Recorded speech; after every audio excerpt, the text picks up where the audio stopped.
Hello everyone. आज का हमारा टॉपिक है बिहार पर्यटन ब्रांडिंग एवं मार्केटिंग नीति 2024।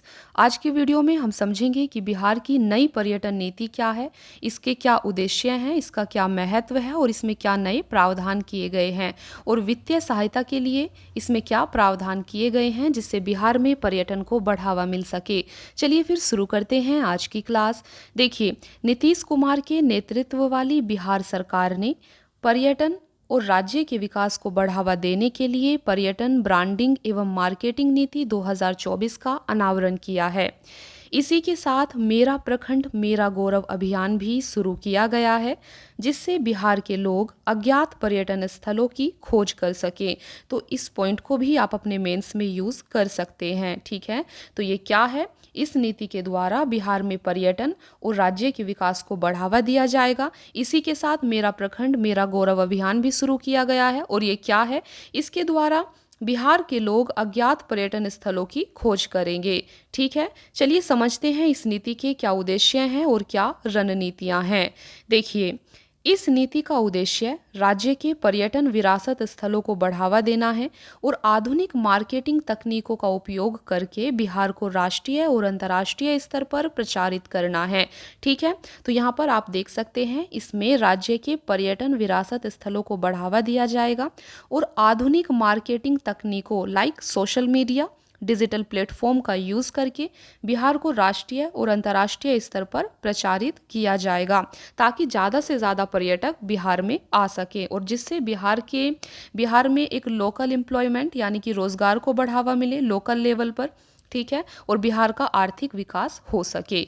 देखिए, इसके अलावा यह नीति ease of doing business, single window clearance system और विभिन्न आकर्षक प्रोत्साहनों व सब्सिडी की सुविधा देकर निजी क्षेत्र और स्थानीय उद्यमियों को सक्षम बनाते हुए विभिन्न पर्यटन परियोजनाओं और पर्यटन से जुड़ी सेवाओं के विकास पर केंद्रित है।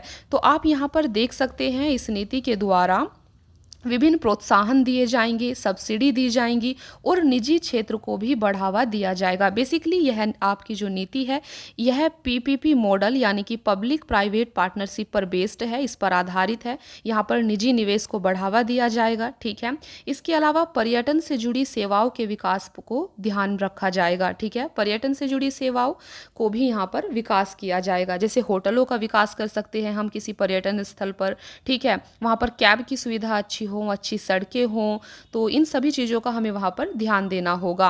इसके अलावा फ्रेंड्स, इसमें एक ब्रांड एम्बेसडर नियुक्त करने और प्रोत्साहन और सुव्यवस्थित प्रक्रियाओं के माध्यम से देखिए निजी क्षेत्र की भागीदारी को सुविधाजनक बनाने की भी योजना है। तो इसमें बेसिकली निजी क्षेत्र की भागीदारी को फोकस किया जा रहा है। चलिए समझते हैं इस नीति के क्या लक्ष्य हैं। तो आप यहाँ पर देख सकते हैं इसका क्या लक्ष्य है। देखिए, इस नीति का लक्ष्य बेसिकली राज्य में विश्व स्तरीय पर्यटन अवसंरचना विकसित करना, पर्यटन उत्पादों और सेवाओं को उन्नत करना और कौशल प्रशिक्षण के माध्यम से एक प्रतिभाशाली कार्यबल विकसित करना है। तो आप देख सकते हैं, इसके द्वारा राज्य में विश्व स्तरीय पर्यटन अवसंरचना, टूरिज्म इंफ्रास्ट्रक्चर को बढ़ावा दिया जाएगा, विकसित किया जाएगा। इसके अलावा कौशल प्रशिक्षण पर भी फोकस किया जाएगा। इससे पर्यटन क्षेत्र में आर्थिक गतिविधियों को बढ़ावा मिलेगा और रोजगार के नए अवसर पैदा होंगे। ठीक है, रोजगार के नए अवसर पैदा होंगे।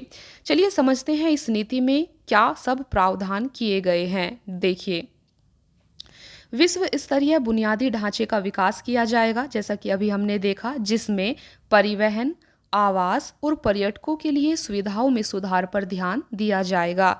इसके अलावा पर्यटन और आतिथ्य क्षेत्र में विशेषज्ञता प्राप्त कुशल कार्यबल को तैयार किया जाएगा और उसे बनाए रखा जाएगा। पर्यटकों की सुरक्षा और संरक्षा पर विशेष ध्यान दिया जाएगा। राज्य में पर्यटन क्षेत्र को मजबूत करने के लिए अतिरिक्त पूंजी निवेश किया जाएगा। इसके अलावा पर्यटन से जुड़े व्यवसायों और स्टार्टअप्स को वित्तीय सहायता और सब्सिडी दी जाएगी, ताकि पर्यटन अवसंरचना और सेवाओं में निजी निवेश को बढ़ावा मिले। तो आप यहाँ पर आपको ध्यान रखना है कि यहाँ पर जो भी पर्यटन से जुड़े व्यवसाय हैं और स्टार्टअप्स हैं, उनको वित्तीय सहायता और सब्सिडी भी सरकार के द्वारा प्रदान की जाएगी, जिससे टूरिज्म इंफ्रास्ट्रक्चर, पर्यटन अवसंरचना को बढ़ावा मिले, उसको अच्छे से विकसित किया जा सके, और सेवाओं में निजी निवेश यानी कि प्राइवेट इन्वेस्टमेंट को भी बढ़ावा दिया जा सके। ठीक है। इसके अलावा बिहार में कुछ विशेष और थीम आधारित पर्यटन स्थलों, देखिए, थीम आधारित पर्यटन स्थलों और उनसे संबंधित बुनियादी ढांचे का विकास किया जाएगा। बिहार की समृद्ध सांस्कृतिक और ऐतिहासिक विरासत को प्रदर्शित करने पर विशेष जोर दिया जाएगा। चलिए समझते हैं इसमें वित्तीय अनुदान क्या किया गया है। वित्तीय अनुदान से जुड़े प्रावधानों को आपको अच्छे से याद कर लेना है। देखिए, इसमें 10 करोड़ रुपए तक के निवेश पर 30% सब्सिडी दी जाएगी, जबकि 50 करोड़ रुपए या उससे अधिक के निवेश पर 25% सब्सिडी दी जाएगी। इसके अलावा इस नीति के तहत निवेशकों को अधिकतम 25 करोड़ रुपए की सब्सिडी प्रदान करने का प्रावधान किया गया है। नीति के अनुसार न्यूनतम 75 लाख रुपए के निवेश पर भी वित्तीय अनुदान प्राप्त किया जा सकता है। इसके अलावा अनुदान की, देखिए एक मिनट, अनुदान की प्रतिपूर्ति वाणिज्यिक संचालन शुरू करने पर 50%, वाणिज्यिक संचालन के 2 वर्ष पूरे होने पर 25% और 5 वर्ष पूरे होने पर 25% के रूप में दी जाएगी। इसके अलावा क्या सब सुविधाएं यहाँ पर विकसित की जाएंगी, तो आप यहाँ पर देख सकते हैं। पर्यटन क्षेत्र में निवेश करने वाले निवेशकों को सरकार द्वारा विभिन्न सुविधाएं प्रदान की जाएंगी। सूचीबद्ध होटलों, रिसॉर्ट्स, टूर ऑपरेटर्स और टूरिस्ट गाइडों को भी सब्सिडी दी जाएगी। इसके अलावा योजना के तहत 100% भूमि रूपांतरण शुल्क की प्रतिपूर्ति भी की जाएगी।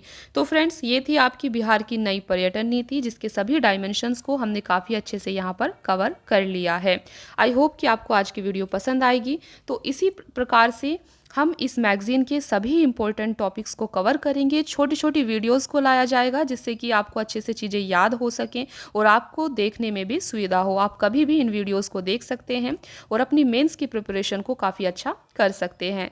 Thank you so much friends for watching the class. Keep watching, please like, share and subscribe. Thank you.